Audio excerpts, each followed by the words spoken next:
Hey guys, welcome back to Seller Sessions. We haven't done any in-depth for a while. Today, joining me is Sim and Jack, both are UK 8-figure sellers. We're going to chart their stories starting back from 2017-18 period. Gentlemen, would you like to introduce yourself, starting with Sim? I'm Sim Mahone. I'm one of the directors here at Idle Direct. And just thanks for having us, Danny. I'm looking forward to documenting the journey so far. Excellent. And Jack?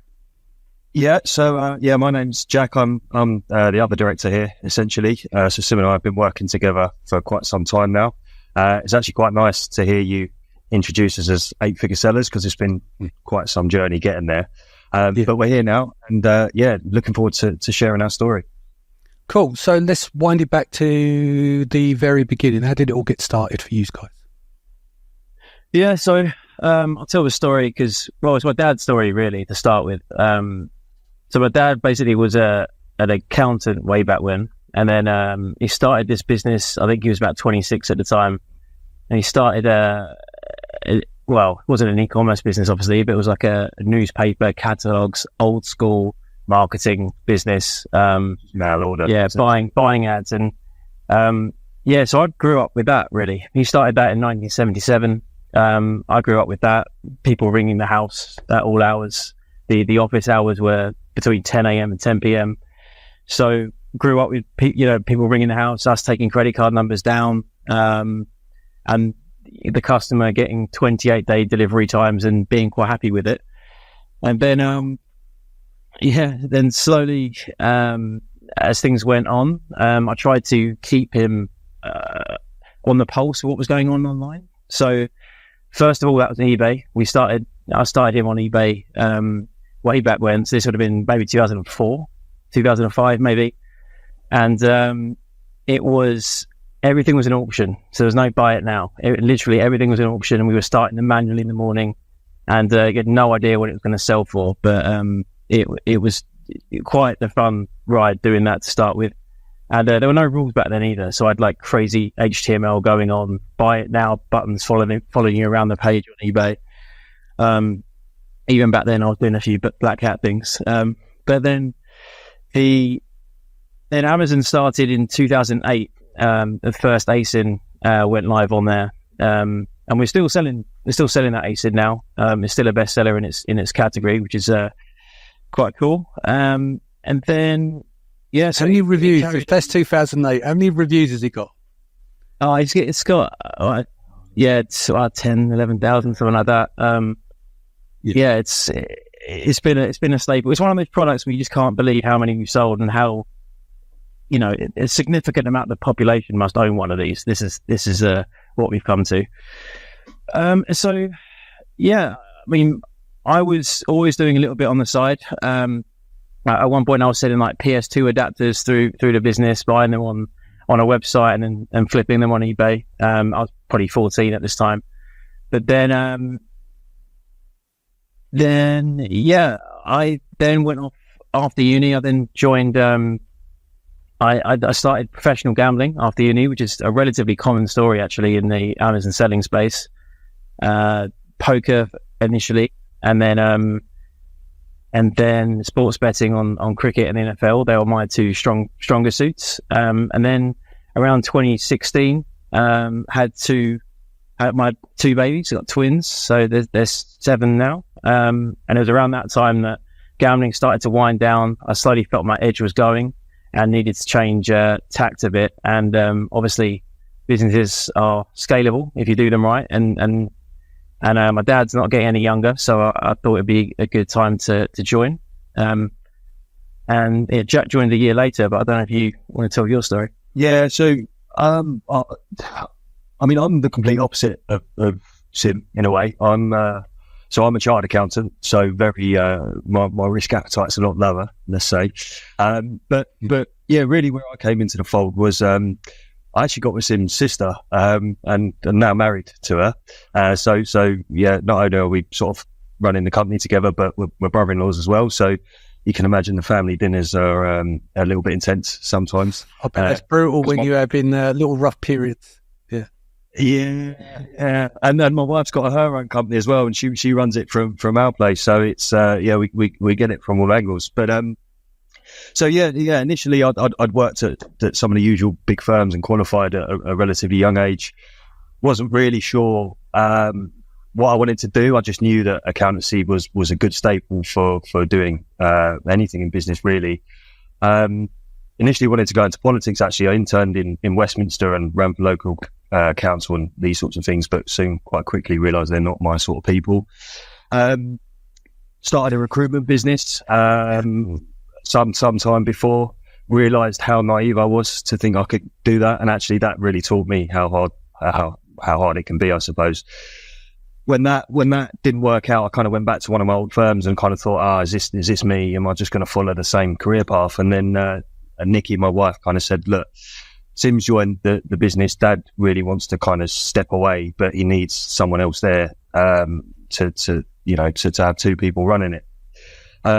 So I did, and initially I just joined as like a finance manager, like the accountant basically, and that's kind of thought, I'll do a few years there and see what happened afterwards. But I think when we started working together, I think we gelled quite quickly, and we both had the same sort of ambition and really saw the opportunity that the company had in front of it, and we kind of kicked on from there, really. Yeah, I think when Jack came in, he was strong where I was weak. So I was building some sort of Amazon knowledge at that point, had a bit of an eye for business, that kind of thing. But Jack came in with like a corporate background, actually knew what a business should look like, because I think it's fair to say when we joined, the company was not an efficient, well-oiled machine by any stretch. And it would have remained that way for a while longer had Jack not joined when he did. Just to put that into perspective, then I think the sort of inventory forecasting system was there was literally like a last box sticker in the warehouse. So when the warehouse staff got to that last box, they'd just shout upstairs, "Oh, we need to order more," and then we'd be out of stock for like 4 months. So yeah, it was it needed a little bit of work. Well, this is the thing. It's a legacy business, right? I did a lot of work for a company back in 2011. They started 74, 75, same as you. And it was fax machines, everything's on paper. It took a couple of years just to get everything ingested onto a system. And it does take a while to do that turnaround process. But yeah, continue. Yeah, so, I mean, I think at the time the business was doing maybe 1.2, maybe more million. Like my dad had survived, I don't know how many recessions there'd been in that time, but 3 at least. So it's a very resilient business. He ran it relatively lean. But when we joined, it was definitely a case that I think I'm being fair to say here that we were like overstaffed, and there was more we could get out of what was available to us. So, we basically started to grow nicely. We launched a few products early on. We started another brand. At the time, everything was sort of shoehorned into one brand, and even the brand name itself was a bit of a amalgamation of 2 different things, and it didn't really make much sense. But so we started a few brands, and things started to pick up, and then Amazon sort of we caught their interest, if you like, and we started getting that Amazon vendor email that everyone got in 2018, and we were naive enough to do it. And if you're on the fence about doing it, and you're not a massive multinational global company with the infrastructure to deal with it, absolutely stay well clear. That's my advice, having been on the other side. Yeah, so we joined Amazon vendor. Suddenly we realised that we're no longer overstaffed, because that kept everyone busy. Everything had to be relabeled, because we had to go from F and SKUs to everything, now everything in EAN. Yeah. So pretty much everything we sold had to be relabeled. Obviously that's a short-term problem, but it really did scale up. And things were going pretty well for a while there.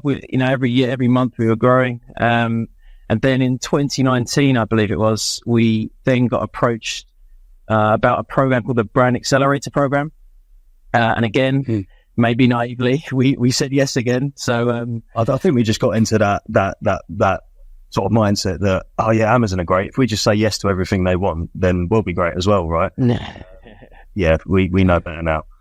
I think as well, we had no network. We had no one to ask, no one to talk to. We weren't in any mastermind groups. We weren't in any Facebook groups. We were completely winging it on our own. And so we essentially joined. Sorry, bear in mind, this is yeah, I was going to say, bearing in mind, it's interesting you say that because, 2015 was the gold rush. And then you had 16, they were the really hot years, easy to get reviews and everything else. But you're talking 2018. So you've gone past the peak of what we would call the gold rush in this industry as an Amazon community. But you were you on the Seller Central? Were you on the forums in there? Was that your only communications with the outside world? Or you were just in your silo? Yeah, pretty much siloed off. As far as our gold rush is that the structure around it basically was we just threw stuff up there and it seemed to take. There was so much demand, not much supply. Any old product would pretty much do well as long as the pricing was right. So even when PPC came in, I remember my dad arguing with one of the managers that is still with us now about the 5% ACOS. I vividly remember my dad being really angry about this 5% ACOS. Could you imagine that now? And so, everyone that does it in depth will say, if only you knew then what you know now, right? It'd been absolute chaos. But yeah, sadly we didn't, and we were completely siloed off. I had no idea what a giveaway was. I had no idea what, incentivized reviews were. There was none of this. I actually vividly remember Jack coming back from a talk in London, the first one we did, where we were introduced to Helium 10 and keyword search volume and what it all meant. I was like, wow, this is whole new. Would that been a group called the Amazon Seller? It was a meetup that was monthly. I don't think it was. I think this was. What was this? Or was it Scalp and Etel back then? It may have been. I remember it was at. It was 18. Yeah, because we did from about 15 to 17. I started Seller Sessions in the January of 17.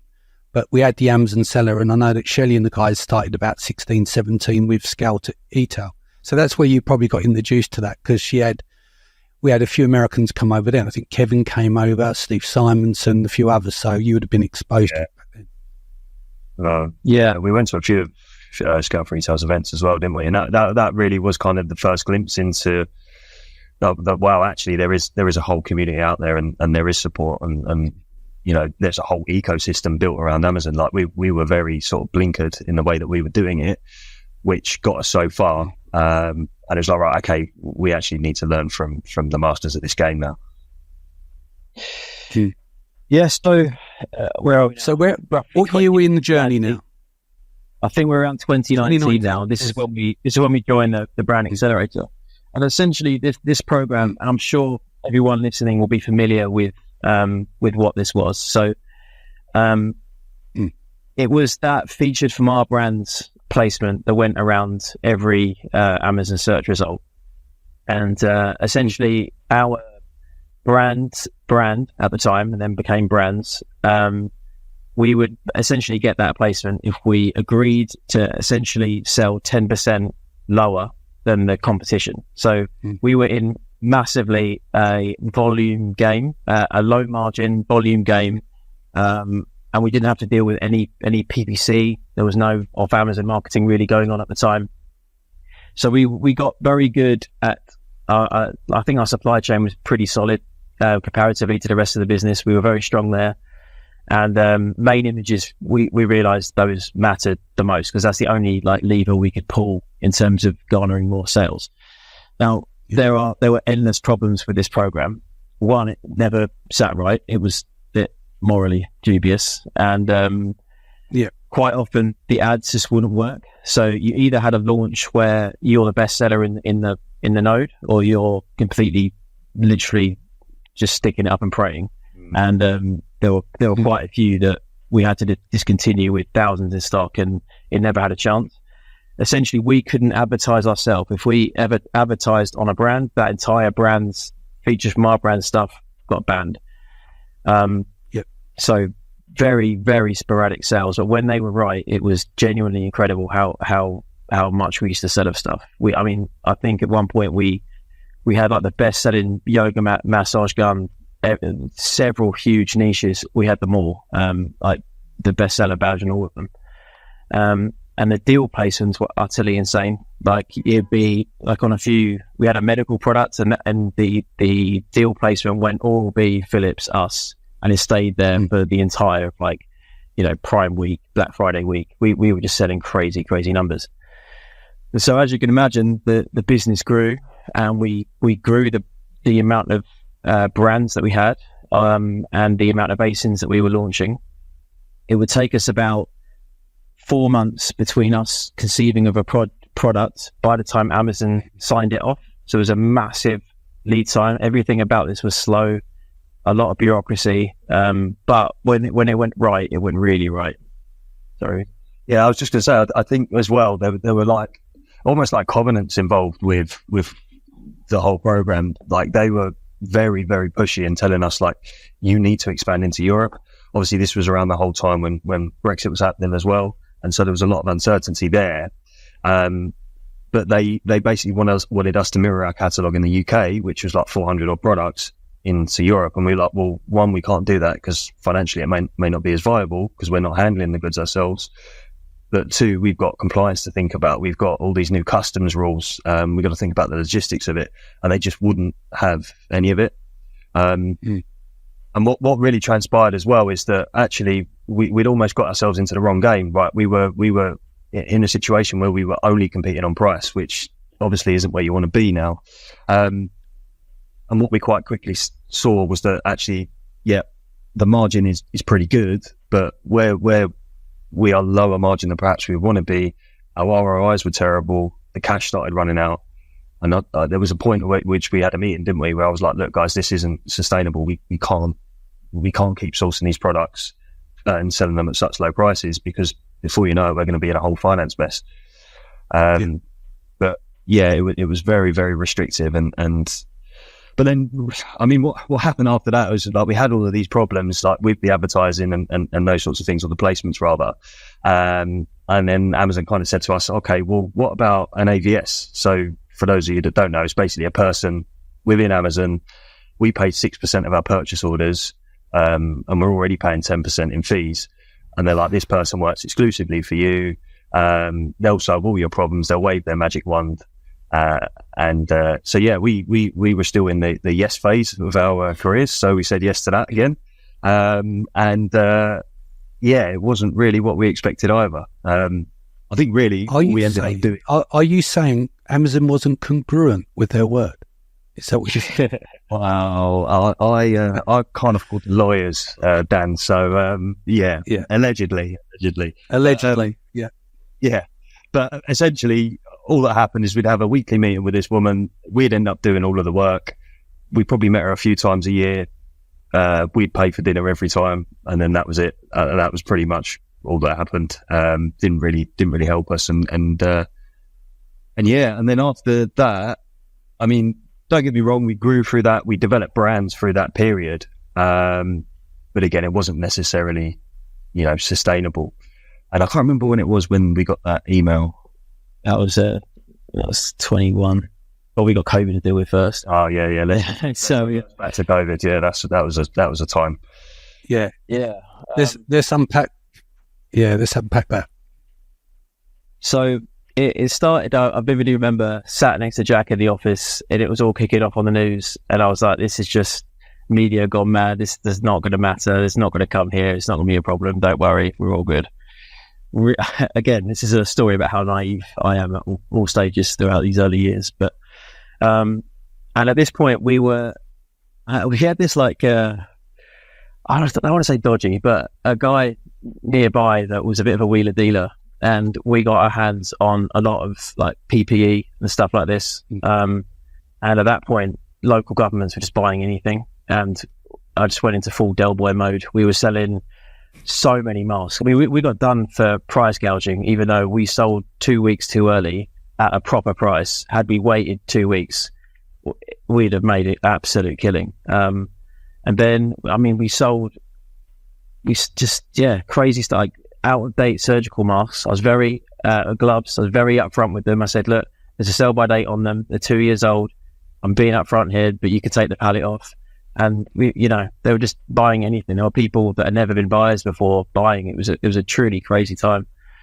And then, then obviously lockdown happened, and at this point, we didn't know what was going on. There was the full lockdown. We basically put everyone on furlough, and Jack and I and one other guy pretty much kept all the orders going out, then doing our own jobs, and it was incredibly taxing that period. I think it was like literally getting in at 6 a.m, trying to get through all the orders, get those done by like 3, 4, and then it's like work right the way through the evening to do our actual jobs of keeping like the front end of the business going. And strangely enough, Dan, it was seller sessions that I think got us through it, and that's when we really came with 70. Was it 75 in a row? That's when we 77. Yeah. So this is around the time where we actually started like looking, listening to podcasts, YouTube, this kind of thing, because we had all the time in the world. And as bad as COVID was, definitely leveled up a lot during that time and learned a lot of things. So that I think we all did, didn't we? Together, we all learned. Yeah, it was awful in some ways, but it gave us a bit of time to actually just fully focus on the business. But yeah, real dark period that it's just horrible. It was so tough. We were doing like container deliveries. I mean, there's one story where we were bringing in, under this featured from our brand's program, we were bringing in very heavy memory foam dog beds at one point. This is where we got to, and this is at the point where households couldn't mix. So we were in a newish warehouse.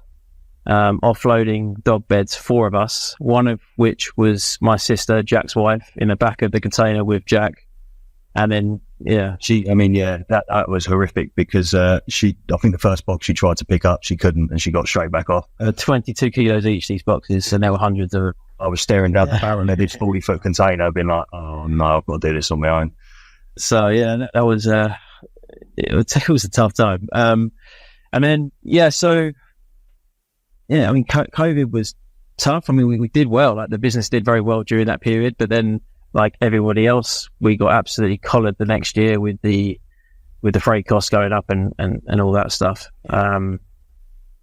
So the business, obviously, we were still in the same warehouse. We just got another one, and early on, I was saying to my dad and to Jack as well, why do we run a warehouse? Like, no one runs a warehouse that does this. That there's 3PLs weren't even a thing at that point, were they? It was very much just sending it straight into Amazon. But the reason is that we always were selling enough on eBay to make it make sense. We do a surprising amount on eBay compared to others, and that's why the warehouse stayed alive. But we then upgraded the warehouse. We got an additional one, and then that was like a problem. It kept leaking, full of pigeon droppings everywhere you looked. It was a nightmare. Like the boxes were corroding because of the pigeon dropping it from the top. So that was a strange time. And then in November 2020, we then moved to a new one, and that's where we're filming now.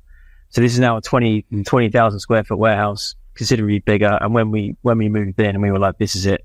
This is all our problem solved. This will be all we need. We intentionally found something which is like, I think it's like a 4-minute drive from my house and probably 8 minutes from Sim's, and we're like, right, this is convenient. This is us now. And probably about 18 months in, we were full.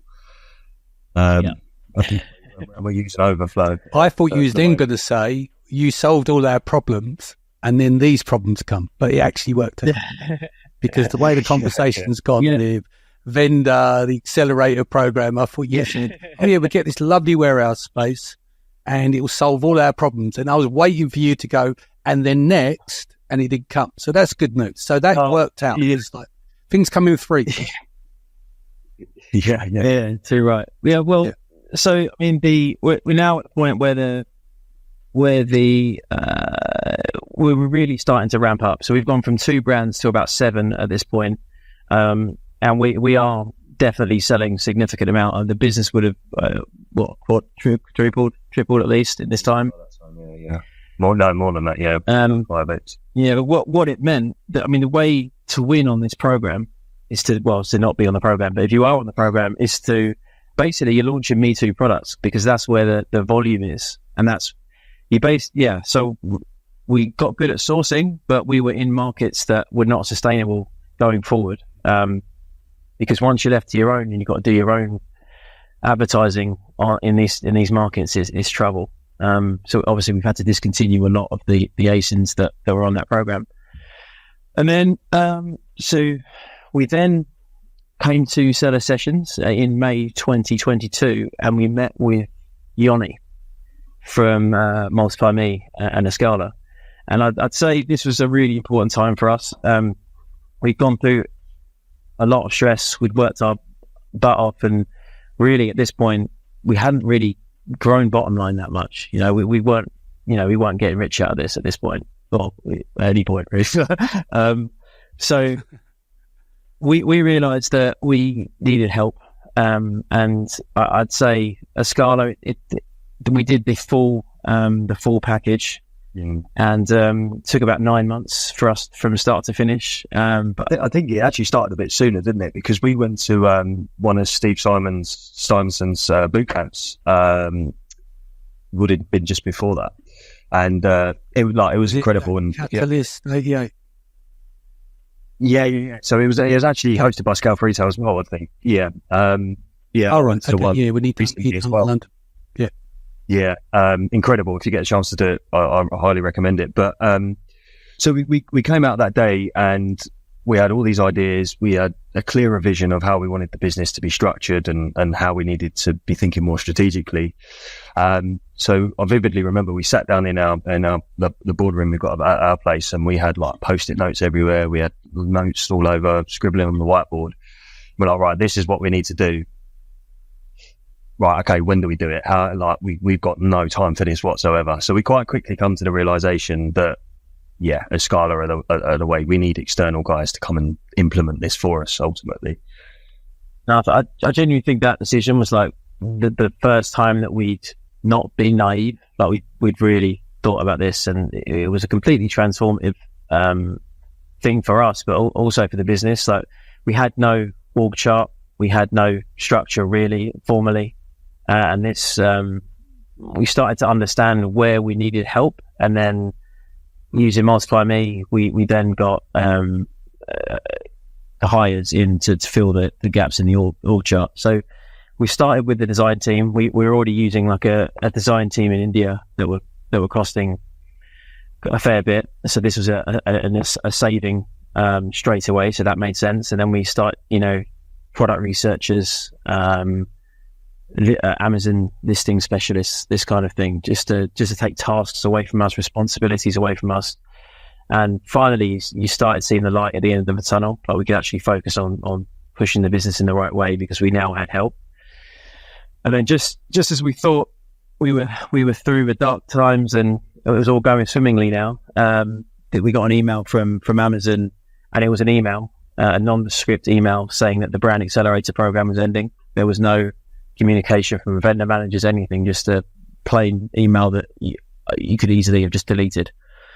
I then forwarded it to Jack, and I was late. Yeah, it was late, wasn't it? I literally just, I think I just finished cooking dinner, and for Nikki and I'd sat down and put the dinner on the table. Stupidly, well, maybe not so stupidly in this case, I've checked my emails quickly. I've seen this email. I've looked up and I've got to go to work.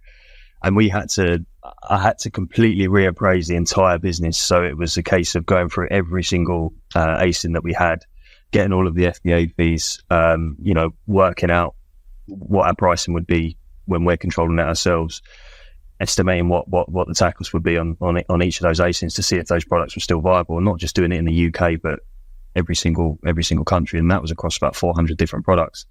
That was tough, and there was a real uncertainty there, and it was probably, I know we've been through a lot of challenges before in terms of what we've said, but it was a ride. Like, we were enjoying it, we were learning. But when we heard that news, and we'd essentially geared up the whole business for this vendor program, even a lot of the Escala, we were quite far into the process by then, I think.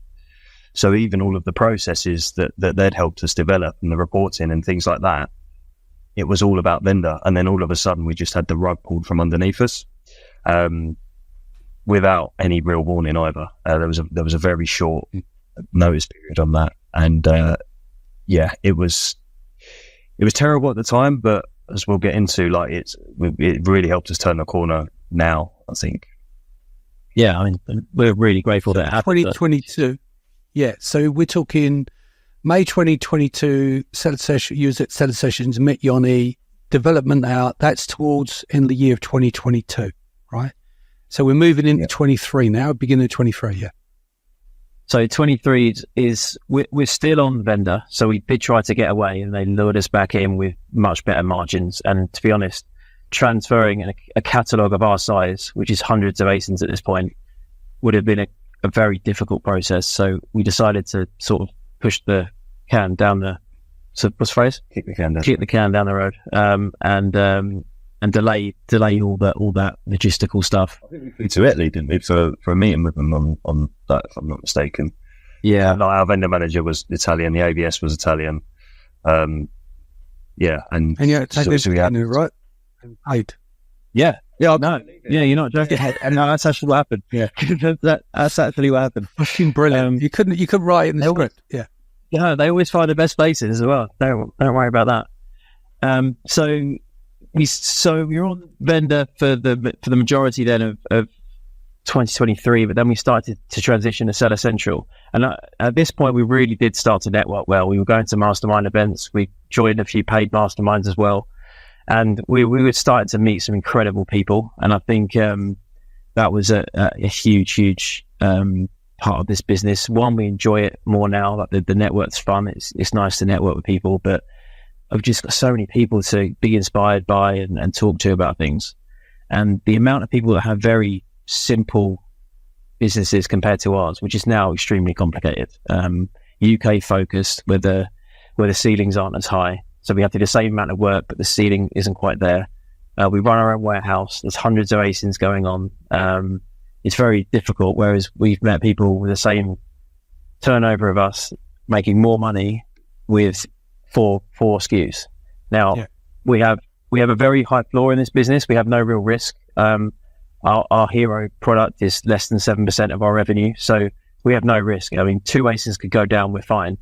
A whole account could go down, and we've got vendor accounts ready to go to back it up. So we can sleep safe at night. And if we had 3 SKUs and one went down, you've got a serious problem. But in that regard, we're good. But then talking to those people was, we need to be on Seller Central now. We need to understand launching. We need to understand PPC. And that's pretty much all. Well, launching, it's been a real focus of mine in particular, and a couple in my team. But when we first moved, we now have to do PPC on all these products because they're now all coming back under our control. The program's over. Amazon aren't doing the feature from our brands anymore.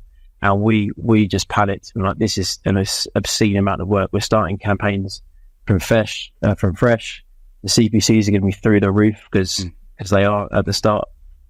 And we got agency help to start with, and then slowly realised that it was very complicated what we were trying to do, the constant back and forth. So then we recently bought that in house, and I'd say now, like, that is definitely a real strength of ours. The PPC and the launches, we've really simplified that.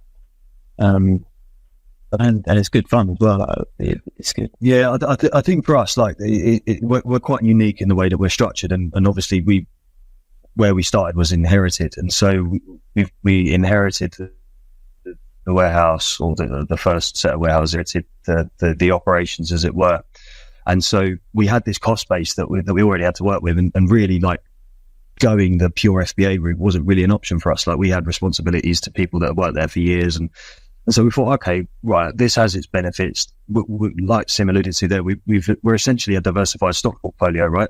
We've got all of these different products. The risk isn't there. So that's great. So we've got a very strong base to build on. So we've been of the opinion that really, for this business to fulfill its potential, we need to be hitting the 50, 60, 70 millions, which is what we're aiming to do now. And we've got the real infrastructure to do that. And kind of where we are today and coming through that Scala process is that we've created what I like to see is like a genuine organization. You know, we've divisionalized, we've got heads of departments in place, we've got managers underneath them. And we're at the position now where, you know, we're not just delegating tasks, we're delegating responsibilities, we're delegating projects.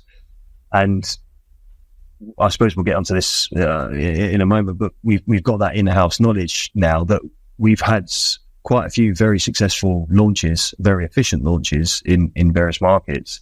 So it's kind of like, well, we've got the blueprint. Now we just need to make sure that we're leveraging what we've got so that we can do more of those good things and do it at scale. And that's kind of the position that we find ourselves in. So there's a couple of bits, maybe I'm jumping ahead, that missing for the story. No chat of aggregators through the key area, because by the time we got to 23, it's all quietened down. And are we going to look at the implementation of bringing Yanni's team on board was where it gave you the ability to go to 8 figures? Absolutely. That was a really critical point. We would, there's no chance we would have got there without going through that. We were just bottlenecks, weren't we? Yeah, we didn't even know we were the bottlenecks, but as it played, we didn't know what we didn't know. Genuinely, it was pure chaos here. And now there really is structure. The management team are really strong. They're really building into their roles. So I've actually employed like 2 friends of mine that were also professional gamblers in the past, and both are rock stars. We're building like a data side of the business now, through Jack, so Jack can talk about it, but that's going to be very unique what we're building there. That we're definitely doing things that others aren't. Do you want to talk a bit about that? You say before we start, Jack, as an accountant, you've now got 3 gamblers on board. Does that give you a heart attack? No. As you said, your risk.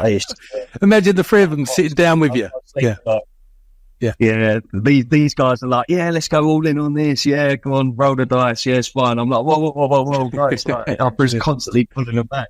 But no, it's good. And you know what? I think that's the best thing about Sim and I. He kind of said it earlier, is that we are different. We've got strengths in different areas.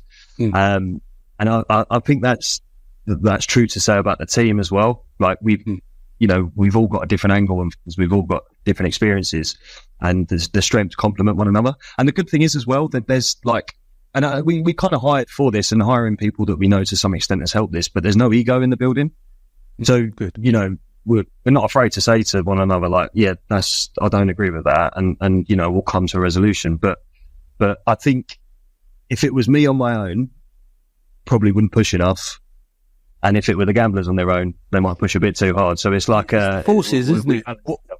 What happens is you're trying to be pull back and be sensible, and then you've got 3 that are pushing forward. So what happens is somewhere along the line, everything gets dragged along at an optimal pace, rather than going balls out and no support. Does that make sense? With you pulling back, then it just brings out the best of everything, and that's what will help power the business forward as well.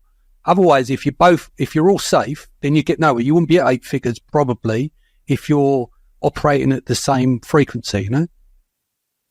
Yeah, and I think it's about sustainable growth as well. I think in this industry, a lot of people go from nothing to a lot very quickly. Indeed. And you kind of build a business on very wobbly stilts.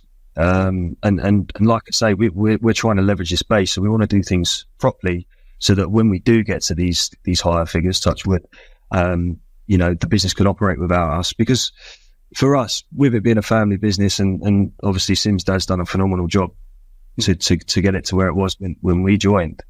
You know, we want it to be there for future generations. We're not looking to sell the entire thing. We want it to run pretty much on its own, so we can at some stage go and play a bit of golf or whatever it is. We might sell a brand here or there to pull in some liquidity, but we want to keep it going. And to do that, you've got to have the right structure and the right systems in place, right? And so where are we? We're at mid 2023. Jack, you was going to talk. There was going to be some area that you was going to cover before we jumped around on the conversation. Yeah, of course. So what one of the things that we're doing is we're building, I mean, we're calling it like a product data management system, but I think one of the difficulties of our business in particular is that we've, although we've substantially migrated everything over to Seller Central, we've still got various vendor accounts. We've got a couple of eBay accounts. We've got TikTok Shop. We've got our websites, and so there's a lot going on. And it's very difficult to find one tool that gives you all the information that you need, right, to make the best decisions, both at the higher strategic level, but then also giving someone who's responsible for a brand all of that aggregate information across the different platforms. And there are a lot of different data points as well. So if you're looking at all the advertising data, that the Search Query Performance Report is gold dust at the moment. Then you've got all of our operational data, and we just didn't have anything that could capture all of that to enable us to make the right decisions and timely decisions. And I had a look around, and I just couldn't find what we needed. And so we decided to build our own. So I'm very lucky and almost stumbled across this hire, and I'm very glad that I did. But our head of FP&A is based in the Philippines. We found him. He did some data work for us on an Upwork gig. Was really good, phenomenal work. And then I said, look, I want to build a team of business or data analysts. Do you know anyone you can recommend? Because he was running his agency out there at the time. And he said, okay, well, what about us? I was like, okay, how's it going to work? He said, right, this is the fee for a month. You get me as an account manager. You get a dedicated analyst. I was like, cool, great. Let's give it a go. Worked really, really well. And then I started talking to him more. I found out he was a chartered accountant as well. And he was like the head of his regional accountant's body or whatever it was. Got talking more real talented guy. And I basically said to him, I said, look, what is it going to cost me for you to give up your agency and come and be our head of FP&A? And we agreed on a figure, and he's now here full time along with another data analyst. And we've flown him over here. He spent some time in the UK, and Sim and I go to the Philippines each year. We flew him over here in February, don't you? First time. Can you imagine his face when he turned up to the UK in February? First time leaving the Philippines, and he comes to Kent. And, it was horrific. It was, yeah. So he was the real catalyst for building this system, and essentially what it is we're using a combination of robotic process automation, APIs, data scraping from our inventory system, our order management system, from Amazon, from eBay, from all of these different platforms. And we're collecting operational data as well. And we're basically feeding that into one big system so we can chop and change the data in any single way, any which way that we want, which gives us real great insights into how products are performing at the product level. But also it helps us manage a catalog of the size of 400 odd. The system is essentially designed to tell us where we need to focus our attention. So we're building standardization into that and rules into that, so that ultimately, rather than us have to go in and churn through the data all the time or really read these reports, that ultimately if X happens, Y needs to be done, we'll get told that from the system, and it helps us do things at scale. So we've been building that probably for, where are we now, mate? Probably for 3 months, and we're looking to release the beta version at the end of this week, which I'm extremely nervous about. But yeah, it's gone really well, and it's going to give us some real great insights. And we've realised that, particularly in today's environment, that data is everything. And if you can find a way to streamline how you use your data, because quite often the danger is that people see too much or they don't know what they're looking at. And we're trying to combat both of those with what we're trying to produce. Yeah. And so what's next for you, gentlemen? We're up to late 2023. We're now in mid-24. What's the plan going forward now? What's on the roadmap for the next 18 months?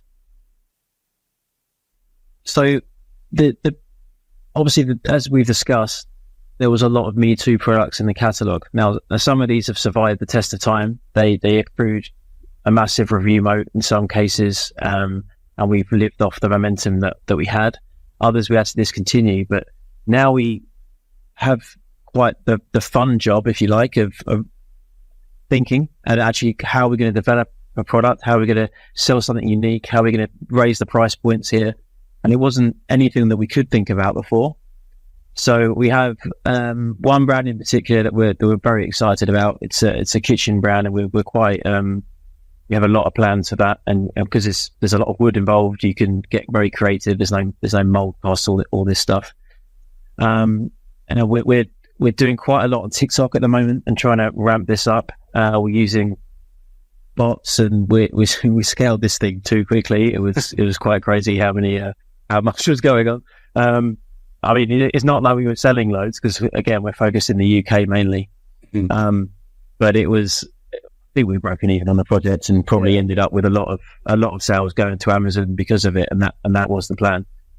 But we also have another exciting brand coming soon, which is from a UK manufacturer with literally a 1-day lead time. It is mind-boggling how good that's going to be for cash flow, for the speed of launching, and all the other benefits, and just being a bit, if it all kicks off in Taiwan, then at least we have something to fall back on at least.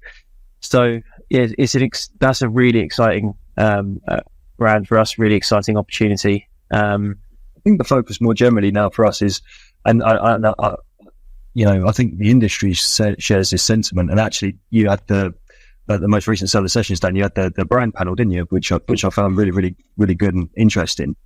Is that before it was like, right, we had a few brands that would pretty much cover all bases, and we'll just try and shoehorn a product in, and it worked for a limited period of time. But I think now the consumer is generally coming back the other way, where there are still a lot of people that are obviously price sensitive, and that does play a factor. But people want to go back to they're becoming very aware of Chinese sellers, right? And they want to come back to known and reputable brands. And so we're now thinking more about that. So we're doing more sort of off Amazon marketing, on the socials. We're building the brand stories. We're trying to create a better customer journey. And again, it comes back to that sustainability piece. So that's kind of a big thing that we're focusing on with these brands. And when you do that, I think you get to have a little bit more fun with it. We were like, brainstorming the other day, our staff are trying to get us to do all sorts of stupid dances on TikTok and things like this. Trying to push back, but I don't know whether we're going to win that battle. So you might see. I've seen the pair of you dance at the after party, so I'm not sure if it's shareable on TikTok. I'm joking. What are you doing to validate products? And I'm not talking about mining everyone else's reviews. I'm talking about before you launch a product. What are you guys doing to validate it in terms of meeting the customer objections? Are you getting real feedback or?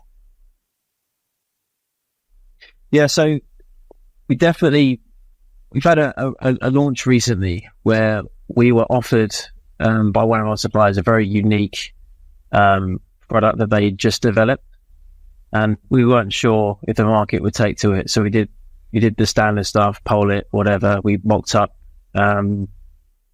what the Amazon search results would look like if we were to enter it, and then asked the customers if they go for our option, and that went well. And then from there we polled even deeper, and we knew basically at the point that we were on to a winner. And we've had some good experiences with main images. So we're all about main images. What I am in particular, I think this is literally the most important thing, other than your price and your reviews. But pretty much most people have a good product now. We're all, people are good at sourcing. Sources know what they're doing. It's not that difficult to get good reviews these days. But to get the traffic, it's all about the main image. And I do think that's you've got to get the click, haven't you? Before anything starts, you need to click. So we're trying things all the time, and using customer objections as part of that is important. So that product that we were talking about before from 2008, it basically is a product that has an opening mechanism to it. And when we pictured it, it was closed. And when we asked people about it, it said, "Oh, we wouldn't buy this because it doesn't move, it doesn't open up, it looks like it's rigid." And we're like, that didn't even slightly cross our mind because we know what the product is. But and you could argue that someone actually searching for the product would know what it is. But still, we just opened it up, and metrics genuinely looked better after that. I think it's really important, isn't it? Because when you almost become a little bit emotionally attached to a project when you're going through and doing the research, and it's quite easy to be blinded by by your attachment to that, and you don't necessarily think of different things. So I think it's always good to get feedback. Like with this newer kitchen brand, and with the work we've been doing off of Amazon, we've managed to build an email mailing list of, I think it's about 5,500 now, which happened quite quickly, which is incredible. But the great thing is now with that, we can plan out surveys and things like that. We can reach out to our audience who are engaged with us, and we're very careful to make sure that we're sending them good content and adding value as often as we can without losing them. But ultimately, that's a great resource for us because, they can be part of that product creation journey. We can segment that list and say, right, okay, do you want to be product testers, or, you give us feedback in exchange for certain discounts or benefits. And these are the customers that we're targeting. This is the avatar that we're targeting. So there's no better place to go really than that. And I think as we go forward, that will probably become quite an integral part of the product research process. Cool. We've launched many a product before, where the sole reason that we've launched it is that we think we can win on the main image, and that's, I think sometimes that's all you need, as long as your price is congruent to the rest. And I think you can have a launch where you just simply win on the main image, because there are so many people just not doing it wrong, but certainly not maximizing that opportunity. Yeah, agree. Which is why we have a 4-man design team, and we have had for a while. Excellent. So just as we land the podcast, every entrepreneur has a tough struggle in their journey. Starting with you, Sim, what was your darkest hour just before dawn?